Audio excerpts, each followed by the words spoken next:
Hola, mi nombre es Alexa Yeribet Cortés Guzmán y esta es mi primera actividad integradora, el átomo y sus alcances.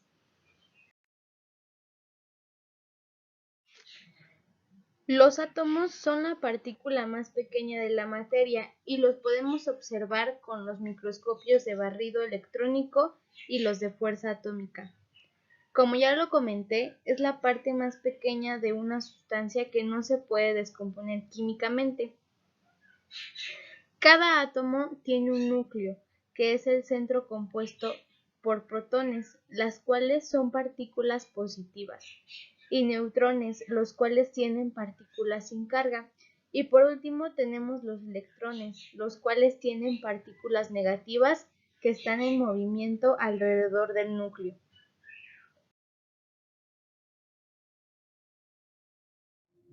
Modelo atómico de Dalton. Alrededor del año 400 a.C., los filósofos griegos Demócrito y Leucipo fueron los primeros en introducir la palabra átomo, que se refería a una porción indivisible de la materia.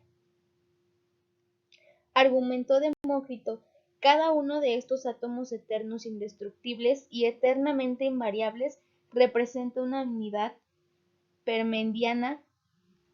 Los átomos no poseen sabor, olor ni color.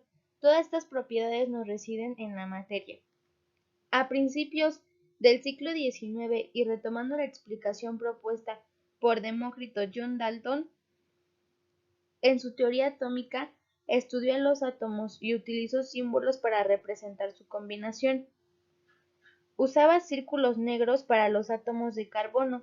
Los círculos blancos indicaban los átomos de oxígeno.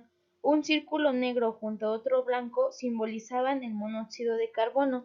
Además, al mismo tiempo que formulaban su teoría, publicó una tabla de masas atómicas en la que asignó la masa de 1 al hidrógeno, el átomo más ligero de todos.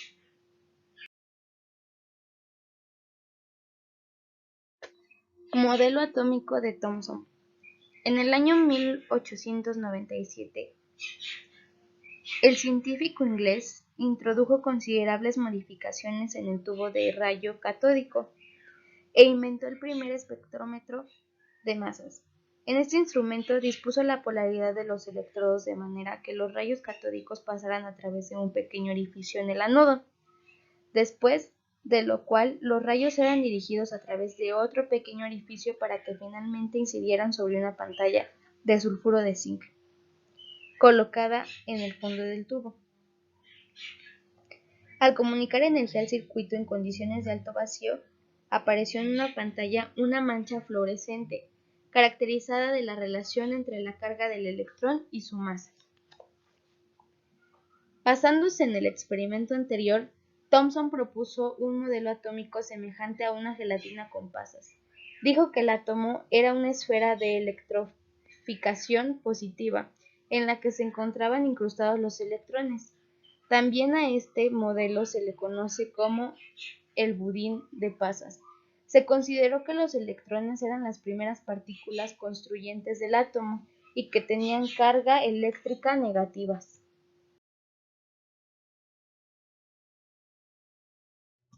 Modelo atómico de Rutherford. En 1896, el interés del físico francés Henry en la fluorescencia que aparecía en las paredes de vidrio del tubo de rayos catódicos lo llevó a descubrir accidentalmente la radiactividad. ¿Cómo pasó esto? Pues olvidó sobre unas placas fotográficas virgen que estaban sobre su escritorio un trozo de mineral de uranio, y al examinarlas posteriormente vio que estaban veladas. A pesar de que la luz no podía haber penetrado a través de sus envolturas intactas, Henry sospechó que el uranio debía emitir rayos capaces de atravesar el papel y aún el metal.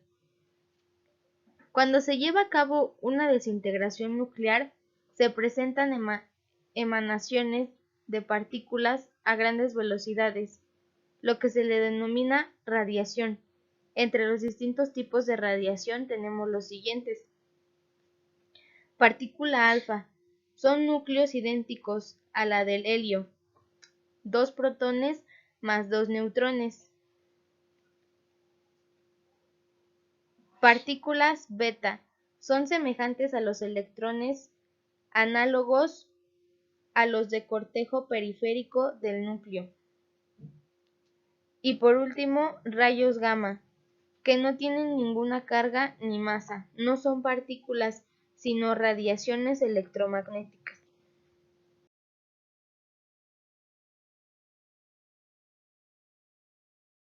Modelo atómico de Bohr. En el año 1913, Niels Bohr, físico danés, modificó el modelo de Rutherford y propuso un modelo planetario del átomo de hidrógeno. Los postulados de Bohr afirman que los electrones en los átomos ocupan niveles discretos. Esos electrones no irradian energía en forma continua, como enunciaba la teoría electromagnética de la materia. Y por último, los electrones pueden alcanzar niveles de energía más altos al absorber cantidades fijas de energía.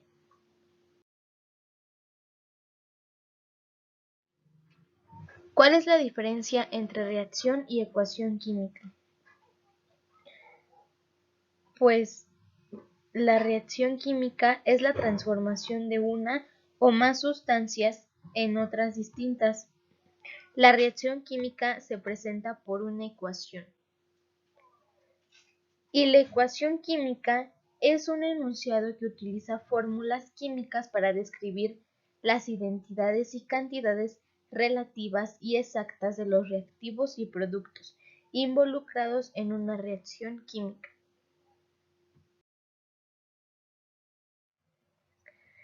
Se entiende por enlace químico a la combinación de átomos para formar compuestos químicos y darle una estabilidad al producto resultante. En este proceso, los átomos pueden compartir o ceder electrones de su capa más externa para unirse y crear una nueva sustancia homogénea.